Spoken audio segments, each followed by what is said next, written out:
అయితే రానా గారు ఇప్పుడు టైం గురించి మాట్లాడుతున్నారు కాబట్టి అంటే టిల్లు కంటే ముందు సినిమా ఇది.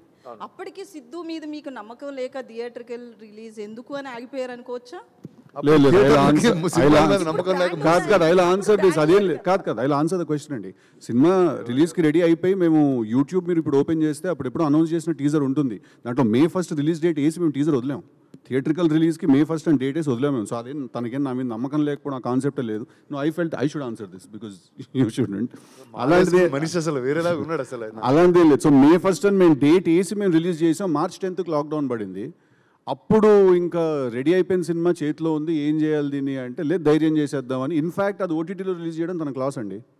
సినిమా ఆ రోజు ఓటీటీలో రిలీజ్ చేయడం తన క్లాస్. తీసిన నంబర్కి థియేటర్ మేము చాలా తక్కువ బడ్జెట్లో తీసిన సినిమా థియేటర్లో 200% దానికి ఒక 5-6 టైమ్స్ వచ్చేది. బట్ ఓటీటీలో రిలీజ్ చేయడం యాక్చువల్లీ తనకి loss. So that's the reality. Rana గారు హాయ్. రానా గారు hi hi. Sorry after him sir sorry.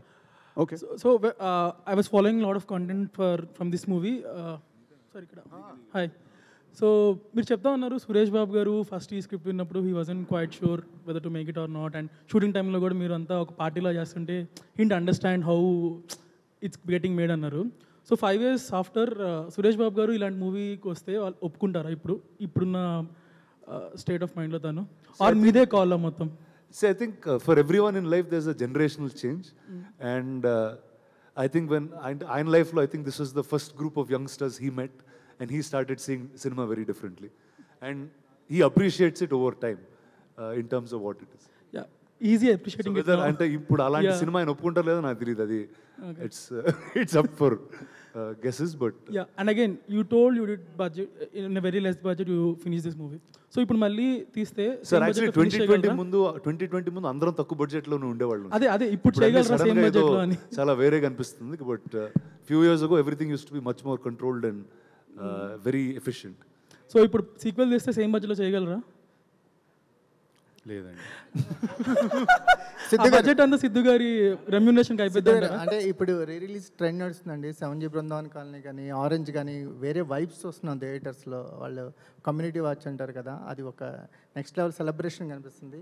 మీరేం ఎక్స్పెక్ట్ చేస్తున్నారు? February 14th థియేటర్లో ఆడియన్స్తో కలిసి సినిమా చూడటానికి వెళ్తున్నారు. అది ఆ విషయం నాకు ఇంకా తెలియదండి. బట్ నేను వెళ్తానో లేదో అనేది మీరు కోరుకుంది అదే కదా, ఏంటంటే థియేటర్లో చూడాలని. నా థియేటర్లో జనాలు చూడాలనేది నా కోరికండి. జనాలతో పాటు చూడాలని ఏం లేదా మీకు? అది సెకండరీ డిస్కషన్ సార్. ఫస్ట్ నాకు థియేటర్లో ఈ సినిమా చూడాలి అనేది నాకు స్ట్రాంగ్గా నాకు ఒక ఫీలింగ్ వచ్చింది. నేను ఒకరోజు రానాని అడిగాను 100% చేద్దాం ఇది రిలీజ్, అండ్ వ్యాలంటైన్స్ డే వస్తుంది, దట్స్ అ గ్రేట్ డేట్ ఈ సినిమా రిలీజ్ చేయడానికని. అందుకు మేము రిలీజ్ చేసాం. I'm definitely very excited that మేము సినిమాలో ఆ రోజు ఓటీటీలో చూసినప్పుడు కొన్ని ఫీలింగ్స్ కొన్ని డైలాగులకు కానీ వీటికి కానీ థియేటర్స్లో జనరల్గా ఇట్లాంటి డైలాగులకి వాటికి రియాక్షన్లు వస్తాయని నాకు తెలియదు. As a writer or as an audience తెలుసు, but as a writer or actor నాకు తెలియదు. బట్ మొన్న రీసెంట్గా మళ్ళీ మేము సినిమా కూర్చొని చూసినప్పుడు ఈ డైలాగ్ అరుస్తారేమో, ఈ డైలాగ్ విజిల్ పడుతుందేమో, లేకపోతే ఈ డైలాగ్ బాగా కనెక్ట్ అవుతారేమో, ఈ సీన్ వచ్చినప్పుడు థియేటర్లో ఎనర్జీ బాగా లో అయిపోతుందేమో, అలాంటివో కొన్ని అనిపించి I'm excited to see that. So Ravikanth గారు సార్ అంటే సార్ ఇంటర్వ్యూ చేయకండి మేడం. నేను మాట్లాడుతుంటే మీరు ఎలా కంటిన్యూ చేస్తారు? It's complicated. రవికాంత్ గారు సార్, మీరు ఒక సీన్ మీ ఇన్స్పిరేషన్ అన్నారు, అంటే తాగి గర్ల్ ఫ్రెండ్స్తో మాట్లాడటం అని సిద్ధు గారు అన్నారు. నిజం సీన్ కాదండి, జస్ట్ ఐడియా వచ్చినప్పుడు. అది మీరు చేశారా రియల్ లైఫ్లో? ఐడియా వచ్చింది ఏంటంటే అసలు నాకు ఎందుకు ఇద్దరిని ప్రేమించకూడదు అని ఒక ఐడియా, ఒక థాట్ వచ్చింది. ఫోన్ కాన్వర్జేషన్ మీకు జరగలేదు ఎప్పుడు? ఏ కాన్వర్జేషన్? ఫోన్ కాన్వర్జేషన్ ఉంటుంది కదా, సిద్ధు చేస్తారు అంటే ఫోన్ చేసి ఎక్స్ గర్ల్ ఫ్రెండ్ని రమ్మంటారు. కృష్ణ అండ్ లీలలో చూసాం, ఫోన్ కాన్వర్జేషన్ ఒకటి ఉంటుంది. లేదండి, అలాంటివి ఏం జరగలేదు. జస్ట్ ఒక థాట్ వచ్చింది, అంటే ఇద్దరు ఎందుకు ప్రేమించకూడదు అని. అంత దాని నుంచి పుట్టిన కథ ఇది, అంతే. Okay sir, thank you. రానా గారు అయితే సిద్ధు గారు ఇప్పుడు మాట్లాడుతూ Feb 14th అనేది కరెక్ట్ టైం అనుకుని రిలీజ్ చేస్తున్నామన్నారు. అంటే ఇప్పుడు ఉన్న యువత అంతా కూడా ఇద్దరు ముగ్గురిని ఒకేసారి లవ్ చేయడం కావచ్చు, 1 by 1 చేయడం కావచ్చు, ఇట్లా చాలా జరుగుతున్నాయి. మనం చాలా ఇష్యూస్లో కూడా చూస్తున్నాము. సో మీరు వాళ్ళకి ఒక మెసేజ్ ఇస్తున్నారా, 3-4 లవ్ చేయండి అని? మేడం ఇప్పుడు ఎవరు ఏది చెప్తే ఎవడు వినేటట్టున్నాడు బయట, ఎవడి ప్రోగ్రాంలో వాడు ఉన్నాడు. మా సినిమా ఏదో తీస్తే అది ఈ సినిమాకి ఇది రైట్ డేట్ ఏమో అని అనిపించింది మాకు. ఎందుకంటే దగ్గరలో ఉన్న డేట్ అదే కాబట్టి అంతా ఈ సినిమా చూపించి మెసేజ్ అసలు ఎవడి మాట ఎవడు వినేటట్టున్నాడండి బయట ఇప్పుడు ప్రోగ్రాంలో. రాణాబాబు ఇప్పుడు ఐ టెల్ యూ, ఇప్పుడు మీరు నార్మల్గా మీరు గతంలో ఎంకరేజ్ చేసిన ఫిల్మ్స్ ఏవైతే ఉన్నాయో వాటికి ఈ ఫిల్మ్కి కంప్లీట్గా క్యారెక్టరిస్టిక్స్ ఆర్ డిఫరెంట్. 35 కానీ లేకపోతే అంతకుముందు మీ దగ్గరకు వచ్చినవి ఏవైనా కూడా. ఇప్పుడు ఈ సినిమాని మీరు ప్రత్యేకంగా మళ్ళీ థియేటర్ డైరెక్షన్ వైపు ఎంకరేజ్ చేయడానికి what is your USP in this sir? అంటే I think all of them have spoken. అంటే ఒక cinema does an independent viewing అండి, అది you can get entertained sometimes. But ఒక కమ్యూనియల్ వ్యూయింగ్లో does a lot more that there's a different way you react. So I think our excitement we missed because of the timing of the pandemic and other things, and I think over time this is a fun time to see it again. And another important thing, ఇప్పుడు మీరు ఇప్పుడు ఓటీటీలో release చేసినప్పుడు this has been on top trending in the country at the time, if I remember correctly. ఇప్పుడు అంత response థియేటర్లో వస్తుందని expect చేసే మూడ్లో ఉన్నారా మీరు? అంటే I'm just అంటే whoever watches it, I'm just hoping that they get excited more than what they saw it before. ఏదైనా 2 రోజులైనా నెట్ఫ్లిక్స్లో కానీ ఆహాలో కానీ దీన్ని వాళ్ళు మ్యూట్ చేసేస్తే బెటర్ అని నేను ఫీల్ అవుతున్నాను.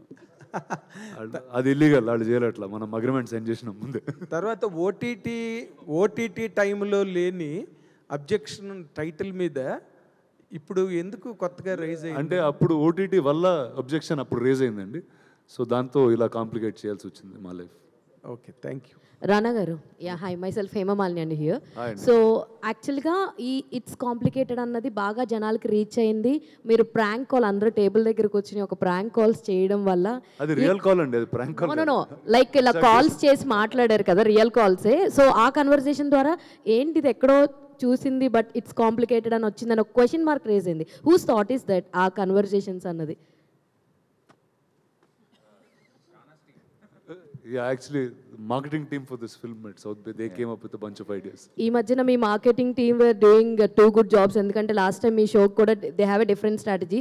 అండ్ ఇప్పుడు ప్రెస్ మీట్కి కూడా press interaction I love you too అని చెప్పి పెట్టడం, ఇవన్నీ సో చాలా డిఫరెంట్గా యూనిక్గా అనిపిస్తున్నాయి. థ్యాంక్ యూ అండి, వాళ్ళకి చెప్తాను నేను. మరి ఇప్పుడు మీరు ఇలా చెప్తే మళ్ళీ నెక్స్ట్ సినిమాకి పనిచేయరు సరిగ్గా. So thank you. ఎడిట్ చేసి పెట్టండి, వాళ్ళకి పర్సనల్గా ఇస్తా clip. All the very best for everyone. Rana garu hi sir, this is Uma. So అక్కడ సేమ్ తను ఇప్పుడు చెప్పింది extension based on true rumours అని చెప్పేసి అక్కడ పైన ఉంది కదా. సో మీ మీద వచ్చిన ఒక రూమర్ మీరు చూసి నవ్వుకున్నది ఏదైనా ఒక రూమర్ చెప్తారా? అయ్యో, అట్లా ఒక సీజన్ జరిగిపోయిందండి నా లైఫ్లో. ప్రెసెంట్ అందరు గ్రే హెయిర్ బాల్డ్ హెడ్ ఉన్న వాళ్ళకి అందరికి తెలుసు. సో ఆ సీజన్లో అన్ని చాలా నవ్వుకున్నాం మేము. లేదు సార్, మీరు చెప్తే మీరు చూసి ఇది కూడా ఇట్లా జరిగిందా నాకే తెలియదు ఈ రూమర్ రాశారు అనేది ఉంటుంది కదా ఎవరైనా. నేను మార్స్కి వెళ్తున్నానని ఎవరో రాశారండి మొన్న. సరే, ఇంకోటి అడుగుదాం. నీ గురించి వచ్చిన రూమర్స్లో ఈ రూమర్ నాకు యాక్చువల్లీ చాలా నచ్చింది, ఇది నిజమైతే బాగుండు అనిపించింది ఏమైనా ఉందా? Super super sir. కొంచెం కాంప్లికేట్ చేద్దాం అంతే, ఇంకేం లేదు. అనిపిస్తే అనిపించే ఉంటుంది, ఒకసారి అయితే అనిపించింది. చెప్పండి సార్ ఏంటిది అది? దాని తర్వాత రియల్ చేశాను కాబట్టి మీకు తెలిసిపోయింది. ఎందుకంటే మ్యారేజే సార్? Marriage correct. రానా పెళ్ళని రూమర్ వచ్చింది, దాని తర్వాత పెళ్లి చేసుకున్నాం. లేదు సార్, సాటిస్ఫాక్షన్ ఆన్సర్ కాదు sir. Good answer. Next question. Rana sir. Sir this is Chandu, anchor from filmy looks. So out of the box question. So ఇప్పుడు సిద్ధు సార్ని మాల్లో చూస్తే థాట్ వచ్చింది, అంటే సో మన చుట్టుపక్కల ఉన్న ఫ్రెండ్స్ని బట్టి అప్పుడప్పుడు మనం పాజిటివ్ ఆర్ నెగిటివ్ మనం కూడా ఇన్ఫ్లుయెన్స్ అవుతూ ఉంటాం. అండ్ చిన్నప్పటి నుంచి చూసుకుంటే వెంకటేష్ గారు స్పిరిచువాలిటీకి చాలా దగ్గరగా ఉంటారు. And me best friend Ram Charan గారు కూడా మాలేస్తూ ఉంటారు. అండ్ ఇప్పుడు సిద్ధు గారు. సో అంటే మీకు వీళ్ళందరినీ చూసినప్పుడు ఎప్పుడైనా నేను కూడా దీక్ష తీసుకుంటే బాగుండు అనిపించిందా? లేదా వీళ్ళందరూ ముందు నేను చేశానండి. కాంప్లికేటెడ్ 2 సార్లు వెళ్ళానండి శబరిమలకి. వీళ్ళందరికన్నా ముందు వెళ్ళాను యాక్చువల్లీ. అప్పటికి వీళ్ళు ఇంకా స్టార్ట్ చేయలేదు. Okay done sir. రవికాంత్ ఫోటోలు పెట్టు. Ravikanth garu hi. Yeah hi, I'm Kausalya. We use to chat in the Instagram. Okay. Anyway, so actually రియలిజంని పొయిటిక్ నరేషన్ని మిక్స్ చేయగల మేధావి, you are the current generation మేధావి అనొచ్చు ఇన్ ద ఎవరు? స్టోరీ టెల్లింగ్లో. కరెంట్ జనరేషన్ మేధావి అంటే రియలిజంని